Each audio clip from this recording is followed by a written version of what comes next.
بسم اللہ الرحمن الرحیم۔ السلام علیکم ورحمۃ اللہ وبرکاتہ۔ بسم اللہ الرحمن الرحیم۔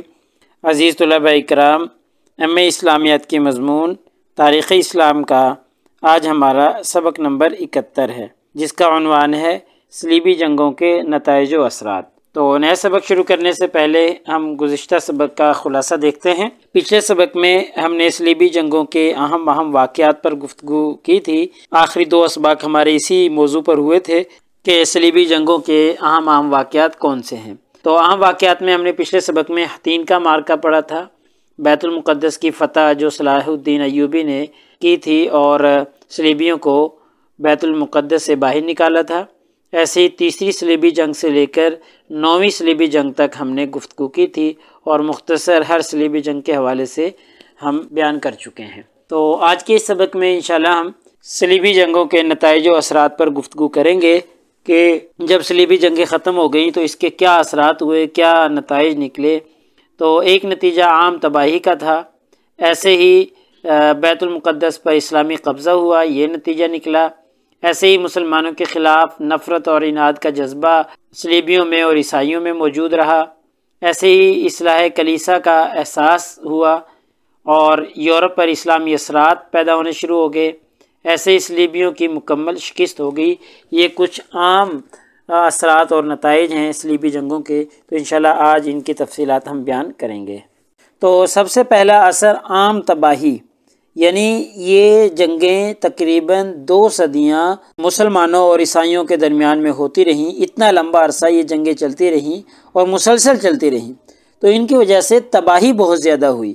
یہ جنگیں اپنے ساتھ تباہی اور بربادی لے کر آئی تھی۔ بستی کی بستیاں، شہر کے شہر ویران ہو گئے تھے اور لاکھوں انسانوں کی جانیں جو ہیں وہ تلف ہو گئی تھیں۔ تقریباً 6 لاکھ کے قریب تو صرف عیسائی ہی اس جنگ میں کام آئے تھے۔ یہ جنگیں تو ختم ہو گئی لیکن یہ اپنے پیچھے بہت کچھ تباہی چھوڑ گئی۔ تعصب، نفرت، جہالت، بھوک، تنگ دستی، اس طرح کی چیزیں یہ بہت زیادہ چھوڑ گئیں۔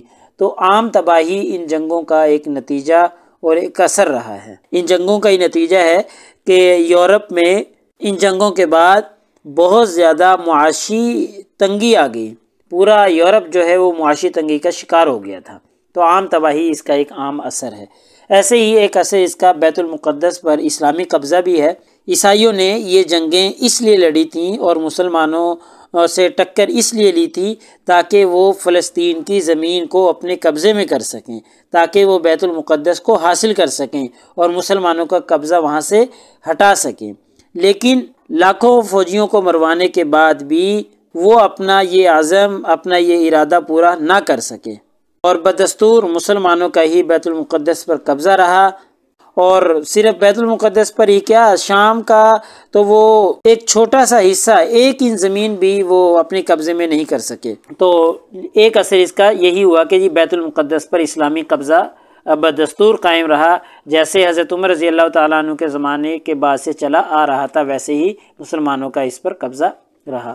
اگرچہ کچھ سالوں کے لیے عیسائیوں کا قبضہ ہوا بھی تھا، لیکن بعد میں بدستور بیت المقدس پر اسلامی قبضہ ہی رہا۔ ایسے ہی ایک اور اثر مسلمانوں کے خلاف نفرت اور اناد کا جذبہ تھا۔ عیسائیوں اور مسلمانوں کے درمیان میں ایک اجنبیت سی ہے اور یہ دونوں مذاہب ایک دوسرے سے دور دور رہنے کی کوشش کرتے ہیں۔ ان دونوں مذاہب کے پیروکاروں کے درمیان میں ایک مستقل دیوار سی حائل ہو چکی ہے۔ یہ ایسا کیوں ہوا ہے؟ یہ سارا جو ہے صلیبی جنگوں کا اثرات کہہ لیں یا صلیبی جنگوں کے نتائج ہیں، کیونکہ ان صلیبی جنگوں میں عیسائیوں نے اسلام اور مسلمان کے خلاف بہت ہی زیادہ نفرت اور تعصب عیسائیت میں پھیلانے کی کوشش کی تھی، اور اسی تعصب اور اسی نفرت کی وجہ سے آج دونوں مذاہب کے پیروکار جو ہیں وہ جدا جدا اور ایک دوسرے سے الگ الگ رہتے ہیں۔ دونوں کے درمیان میں ایک مستقل دیوار حائل ہے۔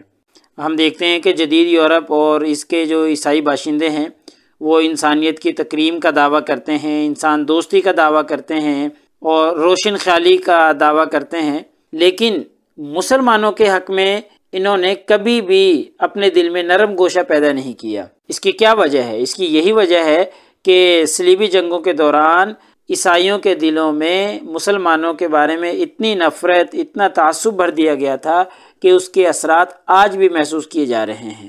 تو یہ جو مستقل دشمنی پیدا ہو گئی ہے دونوں مذاہب کے پیروکاروں کے درمیان میں، آپ اسے صلیبی جنگوں کا اثر یا نتیجہ ہی کہہ سکتے ہیں۔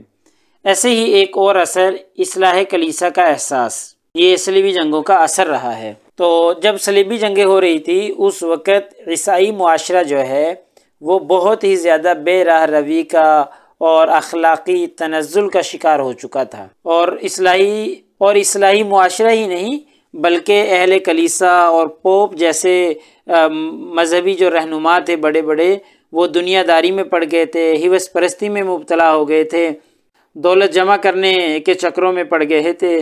تو اس قسم کی ان میں بیماریاں پیدا ہو گئی تھیں۔ تو ان معاشرتی برائیوں کی وجہ سے معاشرے کا جو پڑھا لکھا طبقہ تھا، اس پڑھے لکھے طبقے میں پوپ اور اس کے جو حواری اور اس کے ماننے والے تھے ان کے خلاف بغاوت کے جو جذبات تھے وہ جنم لینا شروع ہوئے۔ تو پوپ نے جب دیکھا کہ کے خلاف اور مذہبی رہنماؤں کے خلاف بغاوت ہونے والی ہے، تو اس نے اس بغاوت کو مذہبی رنگ دے کر اس کو مسلمانوں کے خلاف جنگ کی صورت میں موڑ دیا، یعنی اس بغاوت کا اور اس غیظ و غضب کا اور اس غصے کا رخ اس نے مسلمانوں کی طرف موڑ دیا، جس کی وجہ سے صلیبی جنگیں ہوئی تھی، ہم پیچھے پڑ آئے ہیں۔ لیکن جب مالی اعتبار سے دیکھا جائے تو پادری جو تھا اس دور کا سب سے امیر ترین فرد بن چکا تھا۔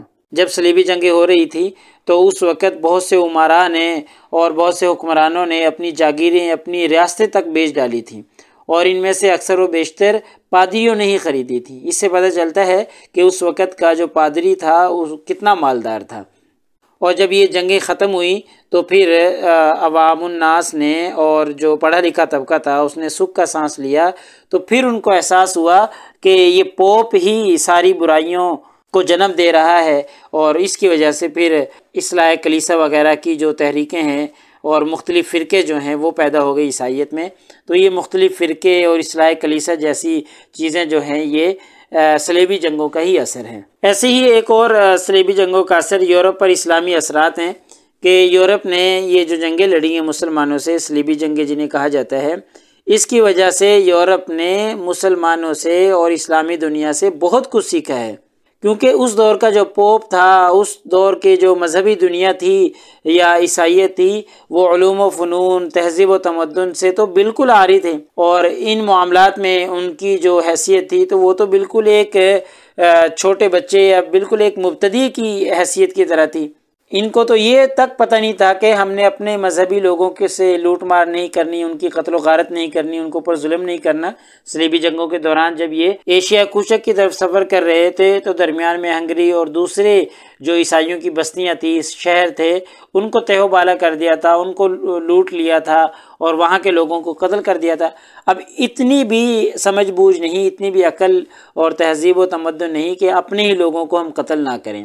تو تہذیب و تمدن، علوم و فنون سے تو یہ بالکل عاری تھے، اور اس طرح کے وحشی لوگوں سے مشرقی دنیا کو، مسلمانوں کو تو کسی قسم کے فائدے کی کوئی امید نہ تھی۔ لیکن جب ان لوگوں کا مقابلہ ایک مہذب مسلمان قوم سے، تہذیب و تمدن والی قوم سے اور علوم و فنون والی قوم مسلمان سے ان کا ٹاکرا ہوا، ان کا مقابلہ ہوا، تو اور انہوں نے یہاں پر آ کر مسلمانوں کی علمی اور تہذیبی ترقیاں دیکھیں تو ان کی آنکھیں حیران رہ گئیں۔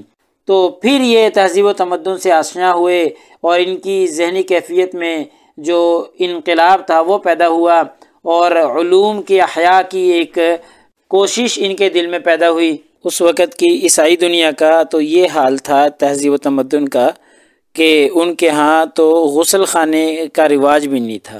وجہ یہ تھی کہ ان کو غسل کرنے کا طریقہ نہیں آتا تھا، یا وہ غسل کرنے کو پسند نہیں کرتے تھے، تو جس کی وجہ سے عیسائیت میں اور یورپ میں غسل خانے تک موجود نہیں تھے، حمام تک موجود نہیں تھے۔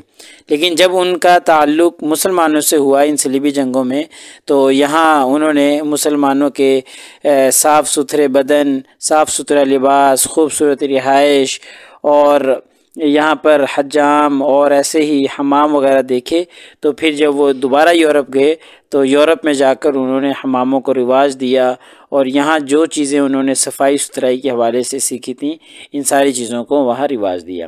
تو اس طریقے سے یورپ کے اوپر اسلامی جو اثرات تھے صلیبی جنگوں کی وجہ سے وہ پیدا ہوئے۔ ایسے ہی ایک اثر صلیبیوں کی مکمل شکست کی صورت میں سامنے آیا کہ صلیبیوں کا اور عیسائیوں کا یہ خیال تھا کہ وہ عالم اسلام پر دوبارہ سے قابض ہو جائیں گے اور عالم اسلام کو تہ و بالا کر دیں گے اور اسلام کا نام و نشان دنیا سے مٹا دیں گے۔ ایسے ہی بیت المقدس پر حملہ کر کے بیت المقدس کو اپنے قبضہ میں کر لیں گے۔ یہ سارے خواب اور یہ ساری خواہشیں لے کر وہ مسلمانوں سے ٹکر لینے کے لیے آئے تھے اور مسلمانوں کے ساتھ جنگ کرنے آئے تھے، لیکن مسلمانوں نے 1 انچ زمین کا ٹکڑا بھی ان کے ہاتھ نہیں لگنے دیا اور شام سے فلسطین سے انہیں مار مار کر نکال دیا اور بیت المقدس پر بدستور مسلمانوں کا ہی قبضہ رہا۔ تو اس طریقے سے عیسائیوں کو ہر موڑ پر مسلمانوں کے مقابلے میں شکست سے دوچار ہونا پڑا تھا۔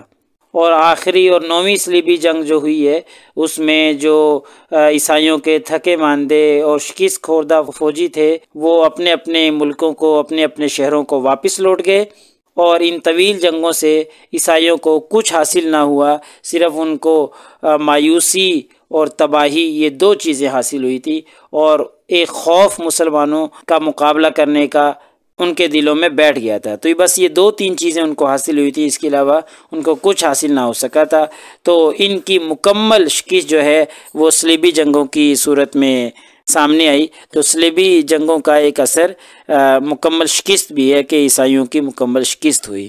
تو یہ کچھ اثرات اور نتائج تھے صلیبی جنگوں کے جن کے بارے میں ہم نے گفتگو کی ہے۔ تو لہٰذا ہمارے آج کے اس سبق کا خلاصہ بھی یہ نکلا کہ آج کے اس سبق میں ہم نے صلیبی جنگوں کے نتائج اور اثرات پر گفتگو کی ہے، جن میں عام تباہی ایک اثر تھا، بیت المقدس پر اسلامی قبضہ ایک اثر تھا، ایسے ہی مسلمانوں کے خلاف نفرت اور اناد کا جذبہ، ایسے ہی اصلاح کلیسا کا احساس، اور یورپ پر اسلامی اثرات، اور صلیبیوں کی اور عیسائیوں کی مکمل شکست کی صورت میں یہ اثرات ہمارے سامنے آئے۔ تو لہٰذا پیپر میں پوچھے جانے والے سوالات سے متعلق اگر ہم گفتگو کریں تو یہی ایک سوال کہ جی صلیبی جنگوں کے نتائج اور اثرات تحریر کریں، تو یہ کچھ بلٹس کی صورت میں، کچھ پوائنٹس کی صورت میں ہم نے ذکر کیے ہیں، تو یہ اس کے اثرات اور نتائج ہیں۔ تو اگلے سبق نمبر 72 میں انشاءاللہ ہم اسی ترتیب سے آگے چلتے رہیں گے، اور اگلا سبق جو ہے اس کا عنوان ہوگا صلاح الدین ایوبی کا تعارف اور ان کا کردار۔ جزاکم اللہ خیر۔ السلام علیکم ورحمۃ اللہ وبرکاتہ۔ اللہ پاک آپ سب لوگوں کا حامی و ناصر ہو۔ اگلے سبق تک اجازت چاہتا ہوں۔ اللہ تعالیٰ آپ سب لوگوں کو کامیابیاں اور ترقی نصیب فرمائے۔